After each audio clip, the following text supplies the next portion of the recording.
Vamos a cerrar concluyendo con los siguientes puntos de síntesis. El primero, el hoy es cómo lograr que el gobierno entregue ayudas directas y créditos directos, porque ya está demostrado que sin ayudas, es decir, subsidios, en algunos casos para hogares y para empresas, como por ejemplo la nómina, es muy difícil que la economía reflote y que los hogares puedan mantener un mínimo de nivel de vida.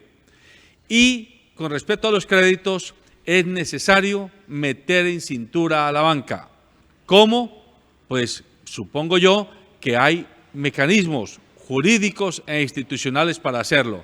Lo primero, que ayer ya lo dije en mi comentario final, no se entiende por qué si a los carteles económicos y productivos en otros sectores de la economía se los puede controlar, no se puede controlar el cartel financiero de la banca. Es que ya lo dijo uno de nuestros analistas, el 80% del servicio financiero está controlado por 3 o 4 grupos económicos. Y claro, obviamente cada uno dice, usted cobra el 20%, usted cobra el 19.5%, usted cobra el 20.2%, y así todos nos mantenemos en una tasa de interés que nos haga competitivos y no nos quite mercado o clientela a unos y a otros. Hay que meter en cintura a la banca.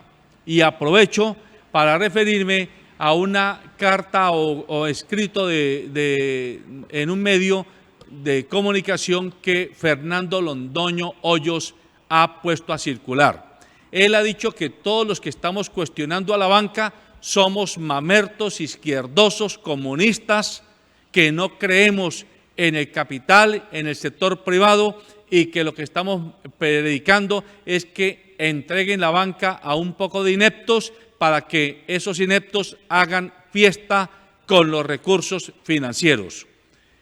No sé a quién se refiere el señor Fernando Londoño Hoyos, pero hay que dejar claro que no estamos contra la banca, estamos contra la práctica de los banqueros, que es distinto, porque no somos tan tontos y tan necios para dejar de reconocer que la banca es parte del sistema macroeconómico del país y que sin banca la economía no va a tener dinamismo, porque ella cumple un papel de correa de transmisión entre el capital, dinero y los bienes y servicios que finalmente todos producimos y consumimos.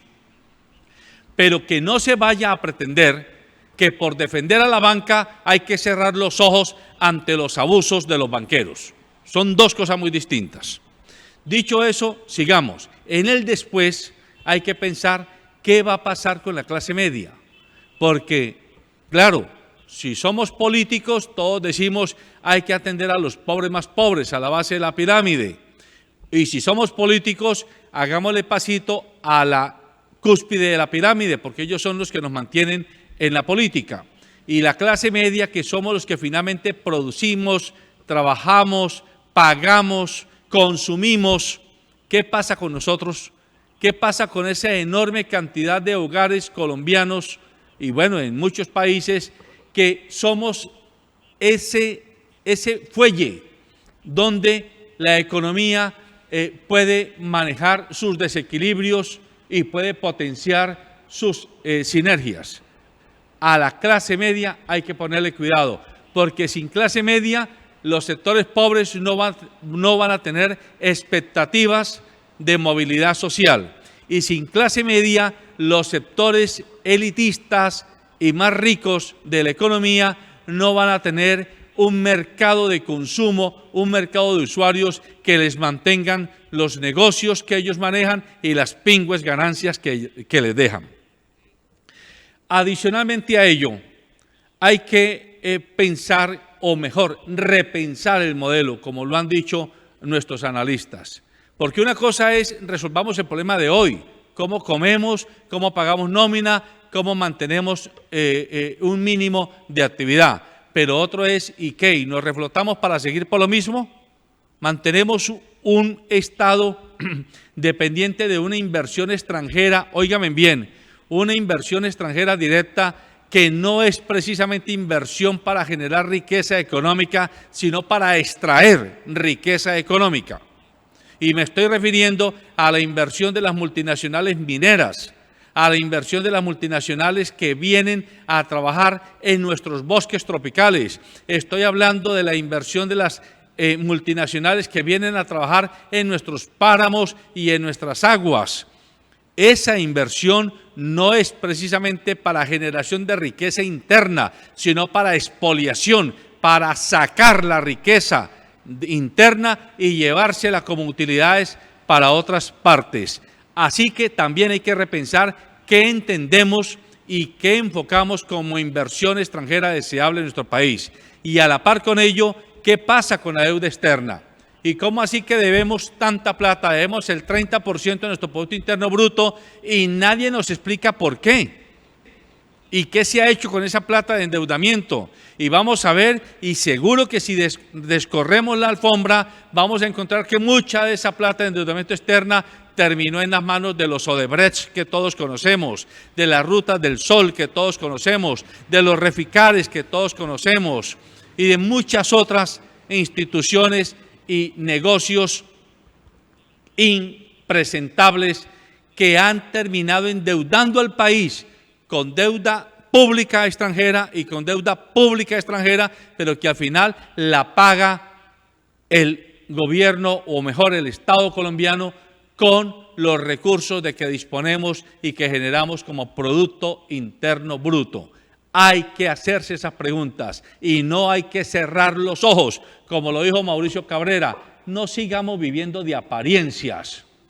Corramos la cortina y miremos por la ventana a ver qué tanto está empañado el vidrio de nuestro ventanal y qué tanto está despejado el horizonte que tenemos por delante. Y en ese repensar el modelo surgen ideas como las agencias de desarrollo local, los circuitos económicos locales. Es decir, no estamos negando la economía de lucro y la economía capitalista, no la estamos negando, pero estamos diciendo que la economía capitalista y la economía de lucro también puede tener otros actores, y esos actores son, por ejemplo, organizaciones empresariales coparticipadas por los trabajadores. Muchas empresas se van a quebrar seguramente. Podría ocurrir que copiemos modelos que funcionaron en Europa a finales del siglo pasado para que los trabajadores capitalicen sus acreencias laborales y reciban créditos e inyecciones frescas del gobierno para que ellos tengan una participación accionaria en el capital de esas empresas a reflotar.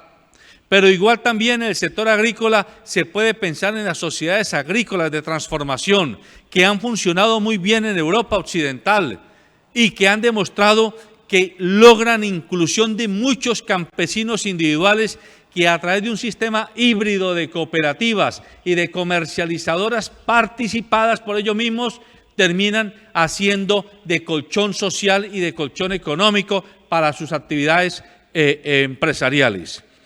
Y por último, decir que en ese repensar el modelo las cooperativas juegan, pero ojo, cooperativas multiactivas, cooperativas productivas, cooperativas de comercialización, cooperativas de servicios, no cooperativas financieras.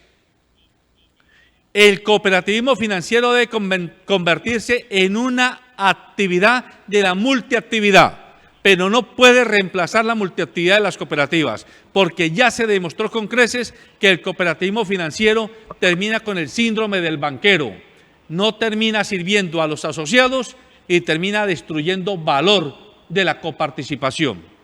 Y finalmente, amables televidentes e internautas que nos ven y nos escuchan con interés y con paciencia, volvamos a mirar el mercado nacional, sin chauvinismo barato, pero sí con discursos de identidad en esta coyuntura. Tenemos que salvar la industria nacional, tenemos que salvar la economía nacional. Volvamos a irnos al campo, presionemos al gobierno, presionemos a los ministerios para que volvamos a sembrar frijol, para que volvamos a sembrar maíz, a sembrar cebada, a cultivar plátanos, a cultivar papa, a cultivar legumbres que hoy traemos importadas incluso de países vecinos. Y volvamos a comprar marcas colombianas, Dejemos el cuentico del eslobismo ramplón que nos hizo creer que comprar un zapato con marca en lengua extranjera era más durable y más bonito y más presentable que el zapato de marca nacional, porque en ese zapato de marca nacional hay mano de obra nacional, hay capital nacional y hay economía nacional. Buenos días.